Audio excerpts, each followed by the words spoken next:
Student, myself Preeti Kohli will be continue theme 10 displacing indigenous people. In our last video, we have discussed about the gold rush and the growth of industries. Today, we will take our topic constitutional rights, संवैधानिक अधिकार, the democratic spirit which had been the rallying cry of the settlers in their fight for independence in the 1770s came to define the identity of the USA against the monarchies and aristocracies of the old world. जो democratic spirit थी या ये जो प्रजातांत्रिक आत्मा थी, ये यहाँ पर सेटलर्स के द्वारा फाइट कर रहे थे। ये सभी लोग सेटलर्स के से परेशान होकर फाइट कर रहे थे प्रजातांत्रिक स्वतंत्रता के लिए, या गणतंत्र की भावना इन सभी के अंदर आ चुकी थी। सेटलर्स में कौन थे? सेटलर्स के अंतर्गत आप लोग, जैसा कि मैंने स्टार्टिंग में बताया था कि डच इन साउथ अफ्रीका और ब्रिटिश आयरलैंड, न्यूजीलैंड और ऑस्ट्रेलिया और यूरोपियन इन अमेरिका, इन सबको सेटलर्स के नाम से जाना जाता था। तो यहाँ पर ये लोग अपनी पहचान बनाने के लिए जितना भी राजतंत्र और एरिस्टोक्रेसी थे, उन सभी से अपने आप को आज़ाद कराना चाहते थे। Also important to them was that their constitution included the individual's right to property which the state could not override।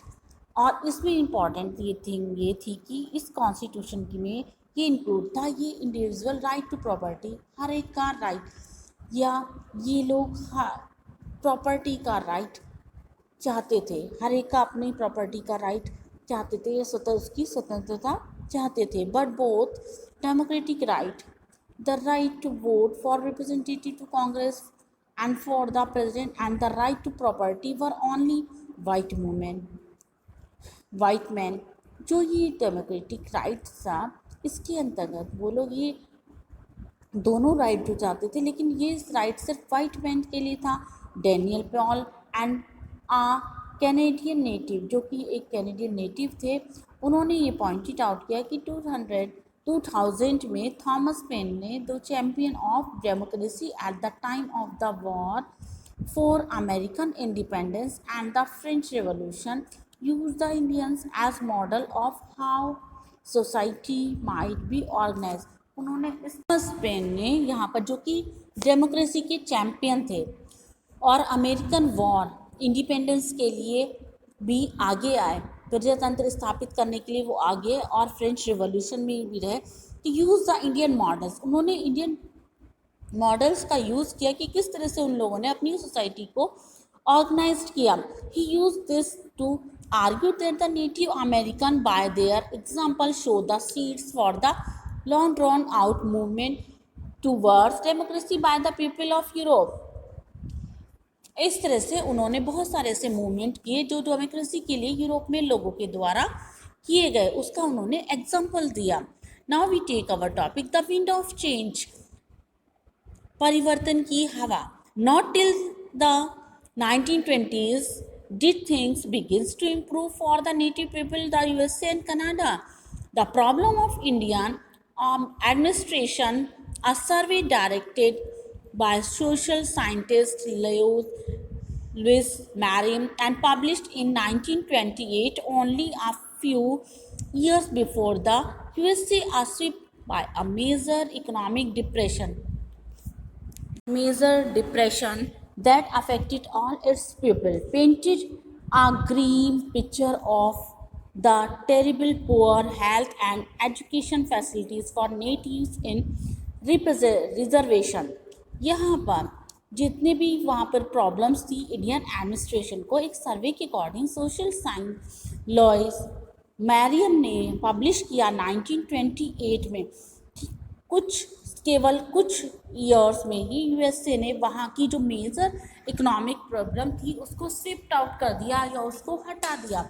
इससे लोग बहुत ज़्यादा प्रभावित हुए और वहाँ पर एक सुंदर आकर्षक पिक्चर को वहाँ पर पेंट किया, और जितने भी पुअर हेल्थ थी वो भी भयंकर है, और जो एजुकेशन फैसिलिटीज़ भी वहाँ के नेटिव्स के लिए उनको भी रिजर्वेशन दिया।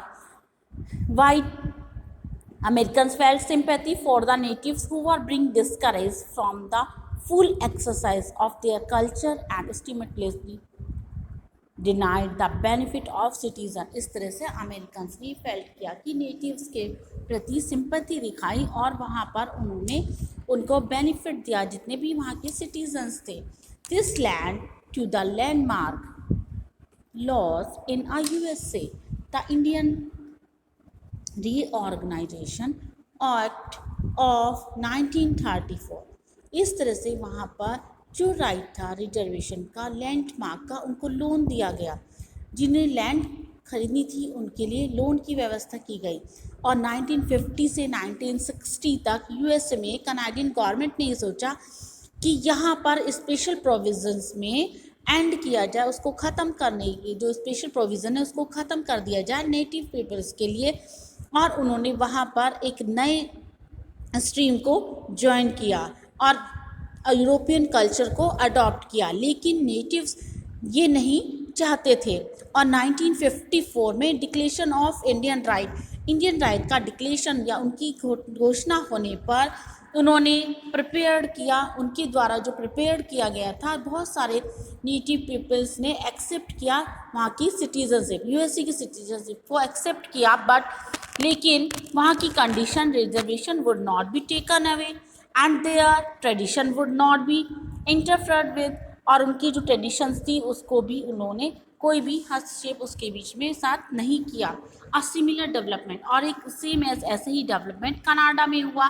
1969 गवर्नमेंट ने अनाउंस किया कि वो यहाँ के जो भी उनके राइट्स हैं उनको नहीं पहचानेगी द नेटिव। और जो नेटिव्स लोग हैं वो अपने ऑर्गेनाइजेशन के जो उनके अपोजिट मूव किया, उन्होंने उनके अगेंस्ट मूव किया और ये डेमोन्स्ट्रेशन किया, डिबेट किया, बहुत सारे ऐसे क्वेश्चंस को रिजॉल्व किया 1982 में और कॉन्स्टिट्यूशन एक्ट को एक्सेप्ट किया।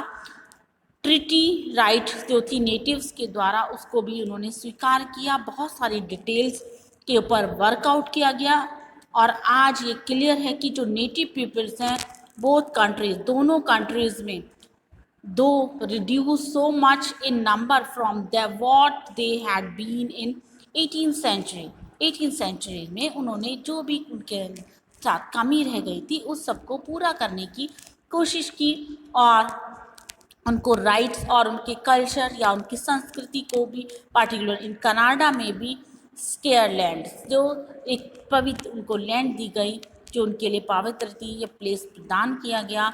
और इन आवे इस तरह से उनके जो एंसेस्टर थे या उनके पूर्वज थे वो भी उनके लिए 1880s में कुछ नहीं कर पाए थे।